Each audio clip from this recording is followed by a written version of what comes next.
కశ్మీర్లోని పహల్గాంలో జరిగినటువంటి నీచమైన ఉగ్రదాడి గుండెలను కలిచివేసింది.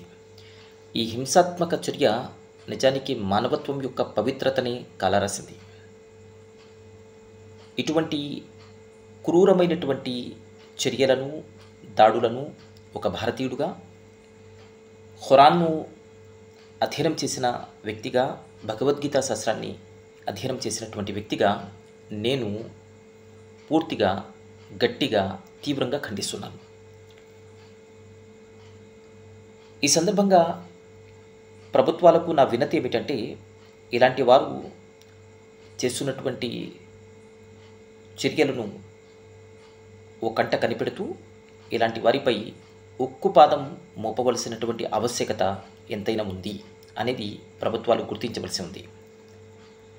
రెండవది, ఈ సందర్భంగా కశ్మీర్లోని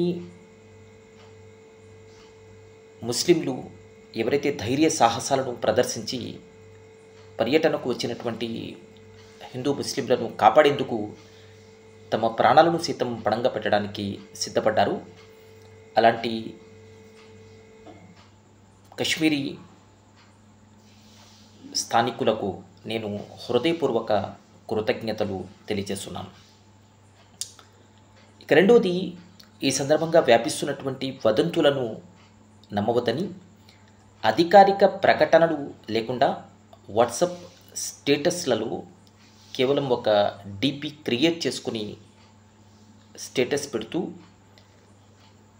మత వర్గాలు లేక ప్రాంతీయ వర్గాల మధ్య విభేదాలు సృష్టించే ప్రయత్నం చేస్తున్న వారి కుటిల నీతిలో పడవద్దని కూడా సలహా ఇస్తున్నాను.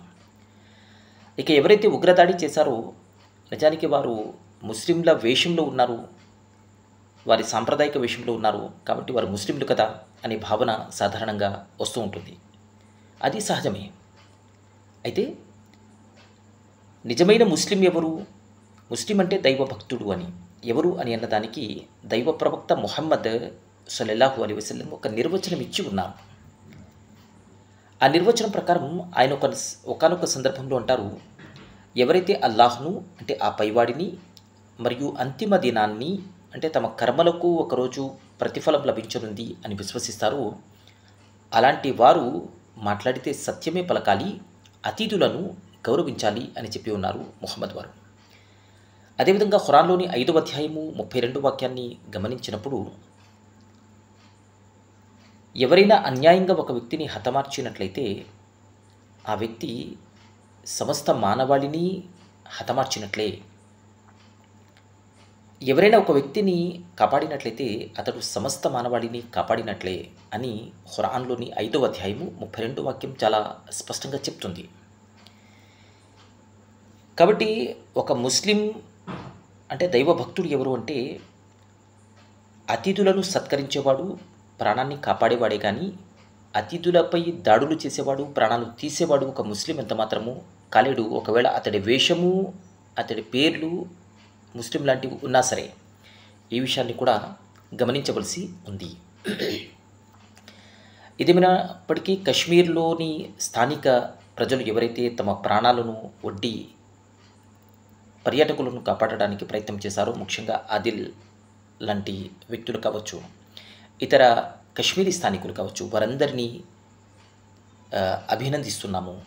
అదేవిధంగా ఆదిల్ కూడా చనిపోయి ఉన్నారు. వారి కుటుంబ సభ్యులకు 26 మంది పర్యాటకులు చనిపోయి ఉన్నారు.